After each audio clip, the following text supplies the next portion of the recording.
All right, as you know, I am a pantry person. Eating and stocking my pantry and cooking and all that stuff is one of those things that just fascinates me year round, but especially as we head into winter. We also find ourselves in some uncertain times now for a variety of reasons. To be quite frank, it's always good to kind of think you are in uncertain times because we're always in uncertain times, whether it's a global crisis, a national crisis, or your own personal crisis.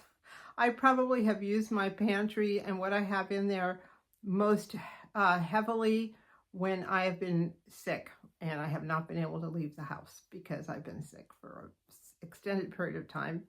And second after that is when the weather's been so bad, I have not wanted to leave the house because the roads are dangerous. So those are kind of personal preferences, and that's my own personal, I guess, crisis or uncertainty. So I did some research and I looked at 3 different questions. And the first question is, when facing uncertain times, what are people most likely to purchase? The second question was, what are people more likely to purchase in a short-term panic? And number 3, what do preppers purchase in the face of a crisis? Each one of these lists has 5 answers, the 5 top answers. So I have my computer here. I do not have a printer, so I couldn't print it up and look at you while I was talking. So I'm going to be going back and forth. So apologies for that right from the top. All right, the first question is, what do people tend to purchase if they feel that there's going to be a crisis or there's going to be some sort of problem and they need to stock up? So this is what people generally purchase. And they include rice and pasta because it's cheap, filling, a long shelf life, and versatile. Canned goods, especially beans, veggies, tuna, chicken, and soups. Flour and baking essentials, flour, yeast, oil, sugar, that sort of stuff.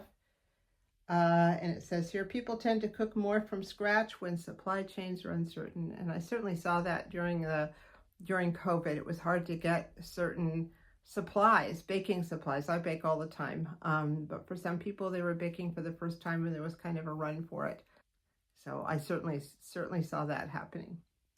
And toilet paper and paper goods, a consistent top panic buy item in nearly every crisis. And again, during the pandemic, that was the one thing that I think was the most mentioned was paper supplies, especially toilet paper. Fortunately, in my case, I just purchased a bunch of toilet paper from Amazon and it arrived, so I was like good until things calmed down. I did also purchase some Kleenex not long after in case things weren't good. And I'm telling you, it got harder and harder to find that. So definitely that was a global concern. Now, what do people purchase in like an immediate panic crisis? Like, let's say all the stores are going to close tomorrow, or a tornado's coming, or you have to shelter in place for whatever reason. What do people tend to buy? This is like panic buying for a crisis. And the 5 top things are toilet paper and paper towels, that's number 1. Bread and milk, eggs, and canned foods, which are meals. And that includes soup, chili, vegetables, and tuna. People are thinking of meals. They have perishable goods because they don't see this going on forever. It's a short-term panic buy to make sure they have enough for the period of time that they are planning for. And finally, what are the top 5 items that preppers buy in times of a crisis? And those are rice, pasta, and oats, dried beans and lentils, canned meats and vegetables, flour, sugar, yeast, and cooking oil, those baking supplies, and shelf-stable drinks, powdered milk, instant coffee, electrolyte packets. And I'd like to add that there were some runner-ups that didn't make it to the top 5 but are important, and those are peanut butter and comfort foods like coffee, chocolate, or snacks. So why are these lists important? Because they are the top 5 things everyone is looking for in a crisis, in different sorts of crises and with different orientations, but there is a lot of commonalities. And I think the major commonality is if there is a crisis, everyone's going to be buying these things all at once, and there might be shortages. So as you're planning your pantry, you want to make sure you have these items. You want to make sure you have enough toilet paper at all times. You want to make sure you have enough rice and pasta. You want to make sure you have enough canned foods, including foods that are meals, and of course raw ingredients. If you like to bake or you're thinking of baking, flour, oil. As I do my pantry list for the winter, those are one of the top things that I am looking for are the baking supplies, and I'm slowly replenishing those. I do Christmas baking.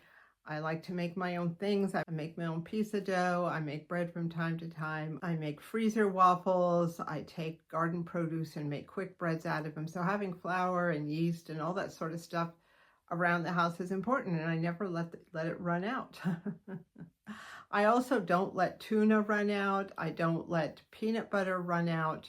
I don't let oil run out. There are a couple other things I just don't let run out ever. And if you are a person who likes to eat a lot of bread or a lot of eggs, and that would be your panic buy in terms of an immediate crisis, then you might want to think about what do you use those eggs for or that bread for. And you might be able to find some good substitutes. For example, if you know everyone's going to be running out and getting eggs pretty soon, then maybe you should have a backup of powdered eggs or a backup of egg substitute for things that don't require a whole real egg. If you feel like things like fresh milk are going to be in short supply suddenly, so have some boxed milk. Have some milk powder that you can add water to create milk. If you know the items that are in short supply and high demand during a crisis, then why not be prepared and have them already? So I put all three of those lists on a PDF file, and they are on my coffee page in the shop section.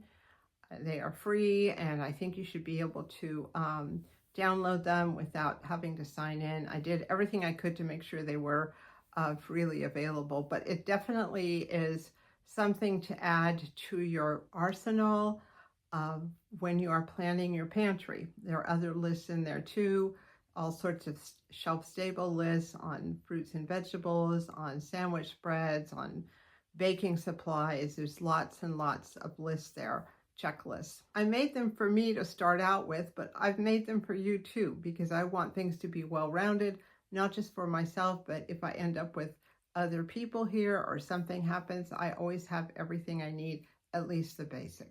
So the information again is on my coffee page. The how to get there is in the description box of my channel, and enjoy. Let me know what you think about having these basics at your home at all time. Is this something you think about or do? We've all gone through the pandemic. What did you find yourself buying during the pandemic, or what were the first things you thought of having in the home? I'd like to hear that too, if they matched up with these lists, or if you had specific items in mind that you were afraid you wouldn't be able to get. So that's my input on the situation. I am going to be comparing this list with what I have in the pantry. I feel pretty good about the fact that probably everything I need on here is in there, but I've been doing this for several years. Plus I know my eating habits. Again, love to hear your input, and I thank you so much for watching.